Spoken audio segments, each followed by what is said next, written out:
இந்த வீடியோவில் நம்ம இப்போ 9th ப்ராப்ளம் பார்க்க போகிறோம். 9th ப்ராப்ளத்தில் if adjoint A is equal to this given matrix find A inverse சொல்லியிருக்காங்க. இப்போ ஏக்கு நம்ம ஒரு ஃபார்முலா பார்த்த மாதிரி A inverseக்கும் ஒரு ஃபார்முலா பார்க்கலாம். A inverse is equal to plus or minus 1 by root of same determinant adjoint A அவங்க கொடுத்துருக்கிறது into just adjoint A அவ்வளோதான்.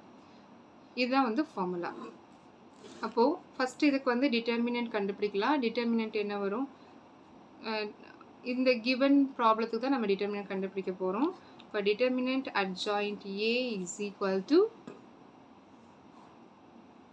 0 minus 2 0 6 2 minus 6 minus 3 0 6. இப்போ நீங்கள் பார்த்தீங்கன்னா இங்கேயும் 0 இருக்குது, இங்கேயும் 0 இருக்குது. நம்ம எல்லாத்துக்கும் ஒன்று கண்டுபிடிச்சிட்டு வரோம். 0 இன்ட்டு சம்திங் 0 தான், இங்கேயும் 0 இன்ட்டு சம்திங் 0 தான். அப்போது -2க்கு மட்டும் கண்டுபிடிச்சா போதும். அப்போ செகண்ட் டேர்முங்கிறப்போ ஆல்ரெடி ஒரு மைனஸ் இருக்கும் இல்லையா? ஃபர்ஸ்ட் டேர்ம் 0, அடுத்து மைனஸ், செகண்ட் டேர்ம் வந்து ஒரு மைனஸ் இருக்கும். இப்போ -2 போட்டுக்கோங்க. அப்போ first row second column remove பண்ணிட்டீங்கன்னா நம்மளுக்கு என்ன இருக்கும்? ஃபர்ஸ்ட் ரோ செகண்ட் காலம் போயிடுச்சுன்னா இந்த 6 -6 -3 6 இருக்கும். ப்ளஸ் இந்த 0 இன்ட்டு சம்திங் 0 தான். அப்போது 2 into 36 minus 18, minus into minus plus ஆகிடும் 18. இப்போ 2 into 18 which is equal to 36. இதுதான் டிட்டர்மினன்ட் adjoint A. நம்மளுக்கு என்ன வேணும்? இப்போது A inverse வேணும் இல்லையா? A inverse is equal to plus or minus 1 by root of 36 into adjoint Aங்கிறது adjoint A அவங்க கொடுத்துருக்கிறது தான். given matrix தான்.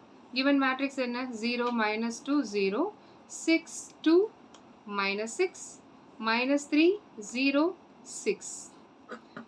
இப்போ இது 1 by 36 அப்படின்னு சொன்னால் உங்களுக்கு தெரியும். அதுக்கு ரூட் எடுத்தோன்னா 1 by 6. 1 by 6 into given matrix. That's all.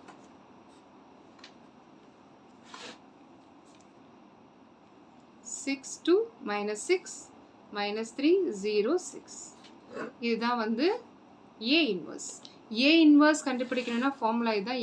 if it is adjoint A கொடுத்துருக்காங்க அப்படின்னு சொன்னால் A inverse is equal to plus or minus 1 by root of determinant adjoint A into adjoint A. அதே A கேட்டாங்கன்னா இந்த இடத்துல மட்டும்தான் change ஆகும். adjoint of adjoint A வரும்.